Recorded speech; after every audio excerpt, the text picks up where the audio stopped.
तो दोस्तों सेक्शन 4 है व्हाट चेंज आफ्टर अक्टूबर।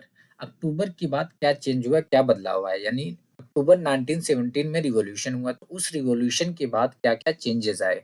जैसा कि हम जानते हैं जो बोल्शेविक थे वे प्राइवेट प्रॉपर्टी के बिल्कुल अपोजिट थे, यानी कि वे नहीं चाहते थे कि प्राइवेट प्रॉपर्टी एग्जिस्ट करे। ठीक है, यानी कि वो चाहते थे सारा का सारा जो है सोशलिस्ट हो जाए। इसलिए most industry and banks were nationalized in November 1917। तो ज़्यादा से ज़्यादा जो इंडस्ट्रीज और बैंक थी वो नवंबर 1917 में क्या होती हैं, नेशनलाइज्ड कर दी जाती हैं। नेशनलाइज कर देने का क्या मतलब, नेशनलाइज को हिंदी में बोलते हैं राष्ट्रीयकरण। तो इसका मतलब क्या होता है कि अब इन सारी इंडस्ट्रीज और बैंक्स का जो ओनरशिप होगा और जो मैनेजमेंट होगा वो किसने टेक ओवर कर लिया, गवर्नमेंट ने टेक ओवर कर लिया। ठीक है, यानी कि जो इंडस्ट्री और बैंक्स नेशनलाइज हो गई थी 1917 नवंबर में, अब उसका उस इंडस्ट्री और उस बैंक का जो ओनरशिप होगा, जो मैनेजमेंट होगा वो गवर्नमेंट करेगी। ठीक है, यानी ओनरशिप गवर्नमेंट के हाथ में आ गया और जो उसका मैनेजमेंट होगा उसको भी गवर्नमेंट करेगी। Land was declared social property and peasants were allowed to seize the land of the nobility. Seize यानी कि कब्जा करना। तो दोस्तों जो लैंड थी, लैंड को सोशल प्रॉपर्टी डिक्लेयर कर दिया गया। बोल्शेविक ने जो जितनी भी लैंड थी उनको सोशल प्रॉपर्टी डिक्लेयर कर दिया और पीजेंट्स को परमिशन दे दिया कि जो नोबिलिटी की लैंड है उस पर वे कब्जा कर लें। पीजन यानी कि किसान। इन सिटीज में बोल्शेविक ने क्या किया, into the partition of large houses according to family requirement. अब जैसे सिटीज में मान लो बड़े बड़े घर होते थे, ठीक है, सिटीज में जैसे जो पैसे वाले होते थे और जो नॉबल पैसे वाले यानी जो जिनकी प्राइवेट प्रॉपर्टीज होती थी, फैक्ट्रीज होती थी, वे बड़ा बड़ा घर बनवाते थे। ठीक है, नॉबल भी बड़ा बड़ा घर बनवाते थे, भले से उनको रहने की जरूरत केवल इतने में थी बट वो एक महल नुमा घर बनवाते थे। तो इन्होंने रूल पास किया कि अब इस घर का ये लोग पार्टीशन कर देते थे। पार्टीशन द सेंस इतना जितना इनको नीडफुल है, किनको, जिसका घर था, यानी जो प्राइवेट प्रॉपर्टी वाला होगा, जो नॉबल होगा, उसको केवल इतना घर देते थे, बाकी इसका पार्टीशन कर देते थे, बाकी अदर पब्लिक को रहने के लिए दे देते थे, इक्वलाइज करके बांट देते थे। क्यों? क्योंकि ये अब हमको पता है ना, ये क्या थे, सोशलिस्ट थे। ये चाहते थे सारी समाज में सारे इक्वल हों। They ban the use of the old titles of aristocracy. जो और इन्होंने क्या किया, अरिस्टोक्रेसी का जो ओल्ड टाइटल था उसका यूज इन्होंने बैन कर दिया। टू असर्ट द चेंज को क्लियर करने के लिए, यानी सबको पता चले, सब क्लियरली समझ पाए, new uniforms were design for the army and officers. और आर्मी और ऑफिसर्स के लिए नया यूनिफॉर्म जो डिजाइन किया गया। फॉलोइंग ए क्लॉथिंग कंपटीशन ऑर्गेनाइज इन 1918। तो एक 1918 में 1918 में एक क्लॉथिंग कंपटीशन ऑर्गेनाइज किया गया। व्हेन द सोवियत हेड बुदेवनो का वाज चूजन, जहाँ पे सोवियत हेड, ये है बुदेवनो का, ये थी सोवियत हेड, इसको जो है कि चुना गया। ठीक है, the Bolshevik party was rename the Russian Communist Party. Bolshevik, जो बोल्शेविक पार्टी थी उसको रीनेम करके उसका क्या नाम रखा गया, Russian Communist Party. In November 1917, नवंबर 1917 में the Bolshevik conducted the election to the constituent assembly. तो नवंबर 1917 में दोस्तों बोल्शेविक ने कॉन्स्टिट्यूएंट असेंबली के लिए इलेक्शन रखा, but they fail to gain majority support. But उनको मेजोरिटी सपोर्ट नहीं मिलता है। पहले बोल्शेविक को लग रहा था कि वे जीत जाएंगे, बट उनको मेजोरिटी सपोर्ट मिलता है नहीं, कॉन्स्टिट्यूएंट असेंबली में वे हार जाते हैं। इन जनवरी 1918, तो दोस्तों जनवरी 1918 में क्या हुआ, the assembly rejected Bolshevik measure, the Lenin dismissed the assembly. तो दोस्तों जनवरी 1918 में लेनिन ने, यानी कि बोल्शेविकों ने कुछ जो है कि प्रस्ताव रखे, किसके सामने, असेंबली के सामने, कॉन्स्टिट्यूएंट जो असेंबली थी उसके सामने कुछ प्रस्ताव रखे, बट असेंबली ने उस प्रस्ताव को खारिज कर दिया, यानी कि रिजेक्ट कर दिया। तो उसके बदले में लेनिन ने क्या किया, लेनिन जो नेतृत्व कर रहा था किसका, बोल्शेविक का, उन्होंने डिसमिस कर दिया असेंबली को। उन्होंने असेंबली को ही क्या कर दिया, रिजेक्ट कर दिया, डिसमिस कर दिया। ही thought the all Russian Congress of Soviet was more democratic than an assembly elected in uncertain condition। Uncertain condition का मतलब कि एक ऐसा कंडीशन, यानी कि जहां पे कोई चीज क्लियर ना रहा हो, यानी कि कोई चीज जो है निश्चित ना रहा हो। अब जैसे कि सपोज कोई चीज जो है कि हम जल्दी जल्दी में करते, जैसे उस टाइम क्या था, जो असेंबली बनी थी राजा के अपोज में बनी थी। ठीक है, तो उसमें उनका क्या करने का मतलब था, वो बस राजा को, जो राजा को अपोज करने के लिए, राजा को हटाने के लिए एक कॉन्स्टिट्यूएंट असेंबली बनी थी। या कोई एक निश्चित कंडीशन में नहीं बना था, सर्टेन कंडीशन, एक अनसर्टेन कंडीशन में बना हुआ था। ठीक है, उनका मानना था एक all Russian congress of Soviet जो है कि ज्यादा डेमोक्रेटिक है कंपेरिजन देन उस असेंबली के जो कि एक अनसर्टेन कंडीशन में इलेक्ट की गई हो। ठीक है, इसको समझना। इनका मानना था किसका, लेनिन का, कि जो all Russian congress of Soviet है वह ज्यादा डेमोक्रेटिक है। क्या है, वो ज्यादा डेमोक्रेटिक है कंपेरिजन देन असेंबली के, वह असेंबली जो कि किसी अनसर्टेन कंडीशन में इलेक्ट हुई हो। In March 1918 despite opposition by their political allies, March 1918 में अपने इनके जो पॉलिटिकल अलीज थे उनके विरोध के बाद भी, उनके अपोज के बाद भी, Bolsheviks made peace with Germany at Brest Litovsk. तो बोल्शेविक ने क्या किया, जर्मनी के साथ पीस कर लिया, यानी संधि कर लिया। कहाँ पे? ब्रेस्ट लिटोस्क में। In the year that followed, उसके बाद के सालों में, the Bolshevik become the only party to participate in the election to the all Russian congress of Soviet. तो दोस्तों उसके बाद के सालों में बोल्शिक जो है, केवल बोल्शिक ही एक, बोल्शेविक ही एक ऐसी पार्टी थी जो कि पार्टिसिपेट कर रही थी किसमें? All Russian congress of Soviet के इलेक्शन में, जो कि बाद में क्या हुआ, कंट्री का पार्लियामेंट हो जाता है। ठीक है, यानी जो all Russian congress of Soviet था, बाद में वो क्या हो जाता है, रशिया का पार्लियामेंट बन जाता है। Russia become a one party state, अब रशिया जो है एक पार्टी स्टेट बन चुका था। Trade unions were kept under party control, trade union जो था वो पार्टी के कंट्रोल में था।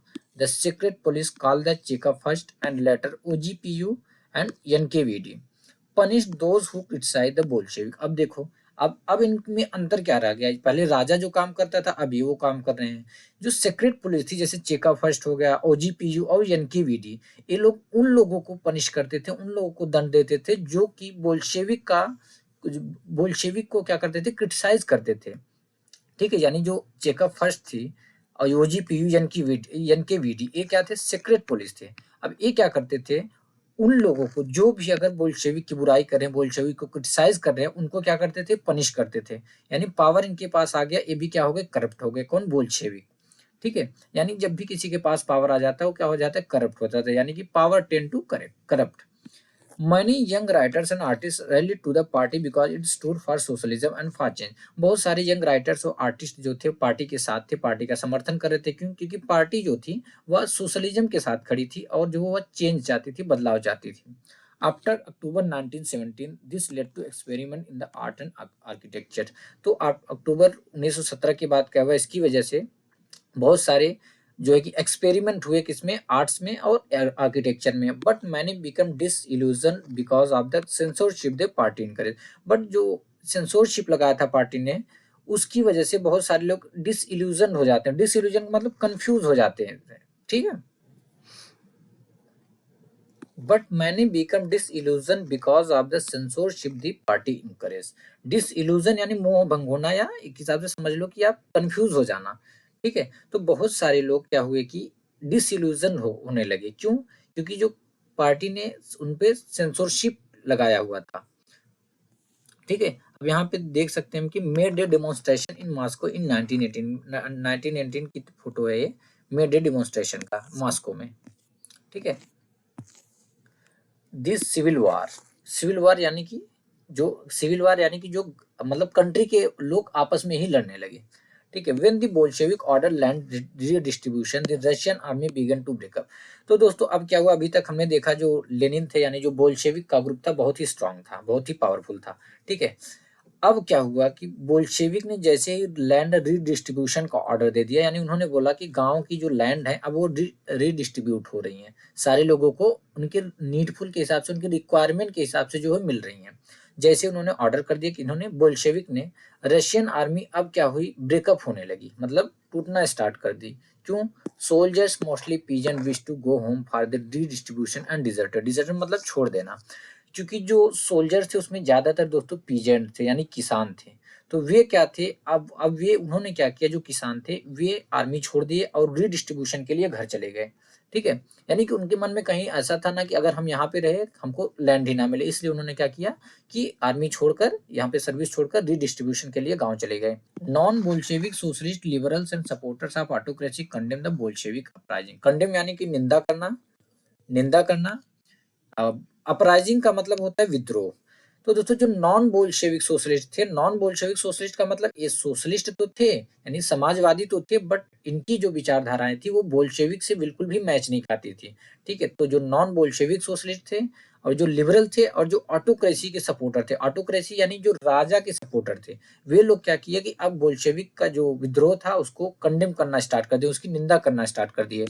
Their leaders moved to South Russia and organized troops to fight the Bolshevik. The Reds यानी कि जो बोल्शेविक थे, बोल्शेविक, उनको यहाँ पे रेड से सिंबलाइज किया गया है। और जो सोशलिस्ट रिवॉल्यूशनरी थे उनको ग्रीन से सिंबलाइज किया गया है, और जो ऑटोक्रेसी के सपोर्टर थे यानी प्रो जारिस्ट यानी जो जार राजा जार निकोलस के जो सपोर्टर थे उनको व्हाइट से सिंबलाइज किया गया है। ठीक है, तो जो इनके लीडर थे, इनके नॉन बोल्शेविक सोशलिस्ट के लीडर, लिबरल्स के लीडर्स और सपोर्टर ऑफ ऑटोक्रेसी के जो लीडर थे, वे साउथ रशिया में चले जाते हैं, वो ऑर्गेनाइज करने लगते हैं क्या, ट्रूप्स यानी कि सैनिक इकट्ठा करने लगते हैं बोल्शेविक से लड़ने के लिए। During 1918 and 1919 the Greens, socialist revolutionaries and white pro tsarist control most of the Russian empire. तो दोस्तों 1918 और 1919 के दौरान ज्यादातर जो मतलब जो रशियन एम्पायर था उस पर किसका कंट्रोल था, सोशलिस्ट रिवोल्यूशनरी का और प्रो जारिस्ट का, इन्हीं का कंट्रोल था। ठीक है, they were backed by French, American, British and Japanese troops. अब देखो उनका सपोर्ट कौन कर रहा था, उनको मदद कौन कर रहा था, फ्रेंच, अमेरिकन, ब्रिटिश और जापानीज ट्रूप्स जो है उनका मदद कर रही थी। किनका, सोशलिस्ट रिवोल्यूशनरी का, प्रो जारिस्ट का, और जो कि सोशलिज्म का विरोध कर रहे थे। ठीक है, ये लोग उनका मदद कर रहे थे, क्यों, क्योंकि all those who were worried at the growth of socialism in Russia, ये वही लोग थे, वही फोर्स थी जो कि बहुत टेंशन में आ गए थे, जिनको टेंशन था कि जो रशिया में सोशलिज्म फैल रहा है, ग्रोथ हो रहा है, कल हमारे इधर भी लोग जो है कि सोशलिज्म के लिए रिवॉल्यूशन करना स्टार्ट कर देंगे।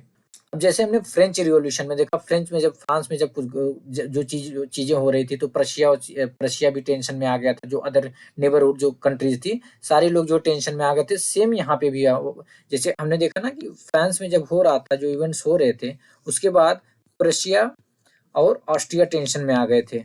ठीक है, फिर लड़ाई होती है। तो इसी प्रकार यहाँ पे भी जो फ्रेंच, अमेरिकन और ब्रिटिश और जापानीज ट्रूप थे, यहाँ के लोगों को भी, यहाँ के जो लोग थे उनको डर था कहीं ना कहीं जो सोशलिज्म फैल रहा है रशिया में, वो हमारे इधर भी ना आ जाए। ठीक है, हमारे लोग भी जो है कि उसी के लिए रिवॉल्यूशन ना खड़ा कर दें। As these troops and the Bolshevik fought a civil war, looting, banditry and famine became common। तो जैसा कि हमने देखा दोस्तों, बोल्शेविक और इन सारी ट्रूप्स के बीच में, ये जो ट्रूप्स थी इनके बीच में जब ये लड़ाइयाँ, सिविल वार स्टार्ट हो जाता है, तो लूटिंग, बैंडिटरी, फेमिन जो है कॉमन हो जाता है। Supporter of private property among whites took harsh steps with peasant who had seized land. तो दोस्तों जो प्राइवेट प्रॉपर्टी के सपोर्टर थे, जो प्राइवेट प्रॉपर्टी के क्या थे, सपोर्टर थे, वे उन किसानों के साथ बहुत ही सख्त रवैया अपनाते हैं जो जिन किसानों ने उनकी लैंड पे जो है कब्जा कर लिया था, पीजेंट्स ने। ठीक है, यानी कि हमने देखा था जब बोल्शेविक ने क्या किया कि परमिशन दे दिया इनको कि ये नोबिलिटी की लैंड पर कब्जा कर सकते हैं, सीज कर सकते हैं।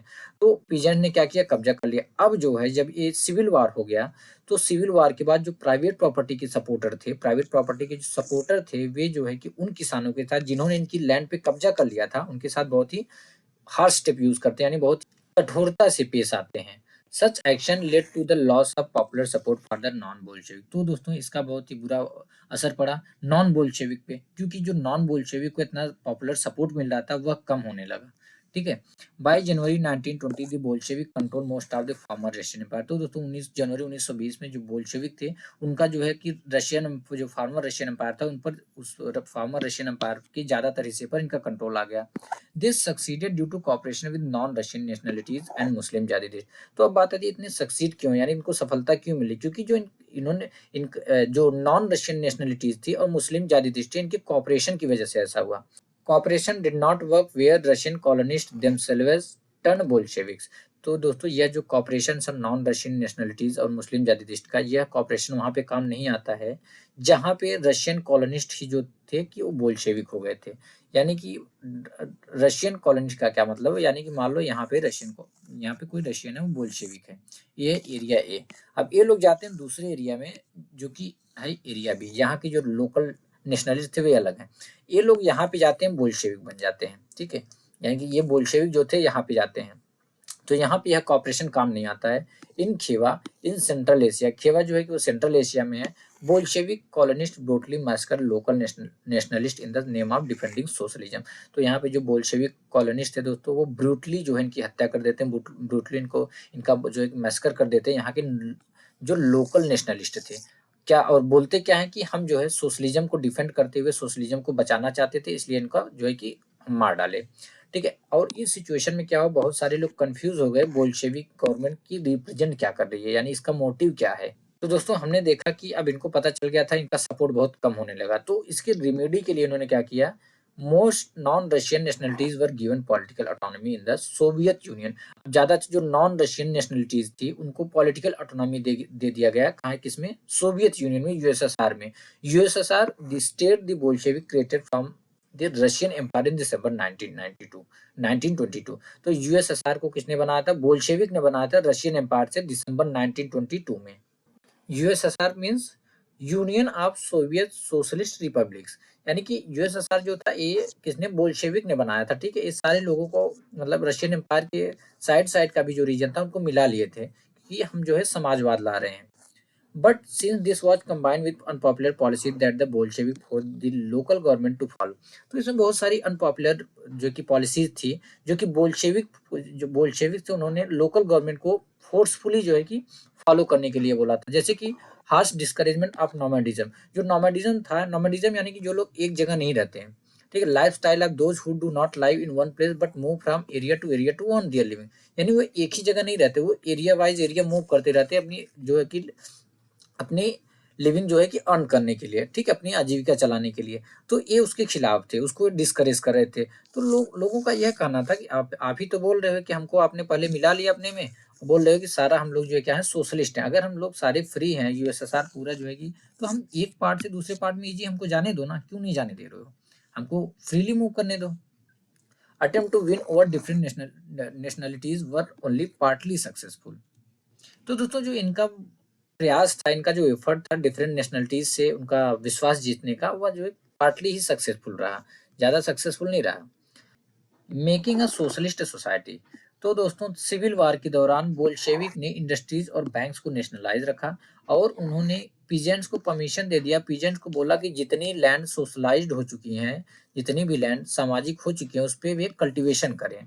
तो Bolshevik use confiscated land to demonstrate what collective work could be. Confiscated यानी जब्त किया हुआ, कलेक्टिव वर्क यानी कि सामूहिक वर्क। तो वो दोस्तों जो जब्त की गई लैंड थी उस पे उसका यूज बोल्शेविक ने किस प्रकार किया, उसका यूज उन्होंने लोगों को यह दिखाने के लिए या डेमोन्स्ट्रेट करने के लिए किया कि कलेक्टिव वर्क क्या होता है। A process of centralised planning was introduce, तो दोस्तों सेंट्रलाइज्ड प्लानिंग का प्रोसेस जो है इंट्रोड्यूस किया गया। सेंट्रलाइज्ड प्लानिंग यानी कि अब मान लो ये यूएसएसआर है, एक सेंट्रलाइज प्लानिंग यूज किया गया। ये मीन सेंटर पे जो है कि सेंटर यानी जो बोल्शेविक थे यानी जो लेनिन था वह प्लान बनाएगा, और पूरा यूएसएसआर में वह प्लान जो है कि लागू होगा। ठीक है, official assessed how the economy could work, official ने असेस किया कि इकोनॉमी जो है कि किस प्रकार से काम कर सकती है, और उन्होंने 5 ईयर्स पीरियड का टारगेट रख सेट किया, और इसी बेसिस पे उन्होंने 5 ईयर प्लान जो है कि बनाया। The government fixed all prices to promote industrial growth during the first 2 plan. तो दोस्तों गवर्नमेंट ने क्या किया कि पहले 2 5 ईयर प्लान के दौरान उन्होंने सारे जो प्राइसेस थे, सारी चीज़ों के प्राइसेस फिक्स कर दिया, किस लिए, इंडस्ट्रियल ग्रोथ को प्रमोट करने के लिए। तो कौन कौन से फर्स्ट 2 5 ईयर प्लान, 1927 टू 1932 और 1933 to 1938। Centralize planning led to economic growth, तो इस सेंट्रलाइज प्लानिंग से दोस्तों बहुत ही इकोनॉमिक ग्रोथ हुआ। इंडस्ट्रियल प्रोडक्शन में बहुत ज़्यादा इजाफा आता है, बहुत ज़्यादा इंक्रीज होता है। जैसे 1929 से 1933 के बीच में 100% जो है इजाफा होता है, यानी कि प्रोडक्शन इंक्रीज होता है ऑयल, कोल और स्टील में। New factory cities came into being, और नई नई फैक्ट्री सिटी जो है बनने लगती हैं। However rapid construction led to poor working condition, but दोस्तों क्या हुआ, रैपिड कंडीशन की वजह से का जो डार्क साइड क्या हुआ कि रैपिड कंस्ट्रक्शन की वजह से वर्किंग जो कंडीशन तो बहुत ही पुअर हो गया। इतना याद कर लो, जहाँ पे भी काम अगर रैपिड होगा यानी कि फास्ट होगा, वहाँ पे वर्किंग कंडीशन हमेशा जो है कि सही नहीं रहता, हमेशा वो पुअर ही रहेगा, आज के टाइम में भी। In the city of Magnitogorsk, the construction of a steel plant was achieved in 3 years। तो दोस्तों जो मैग्नीटोगोर्स्क सिटी है वहाँ पे एक स्टील प्लांट था जिसका कंस्ट्रक्शन 3 साल में पूरा खत्म हो जाता है। Workers live hard lives and the result was 550 stoppage of work in the first year. तो दोस्तों वहाँ के जो वर्कर थे उन्होंने बहुत ही कठोर वहाँ की लाइफ जो उन्होंने वहाँ पे बिताया बहुत ही कठोर थी। And the result was 550 stoppage of work in the first year. केवल पहले ही साल में, 3 साल में तो उसका कंस्ट्रक्शन कंप्लीट हो गया, बट पहले ही साल में 550 जो है कि वहाँ पे काम 550 बार काम को रोका गया।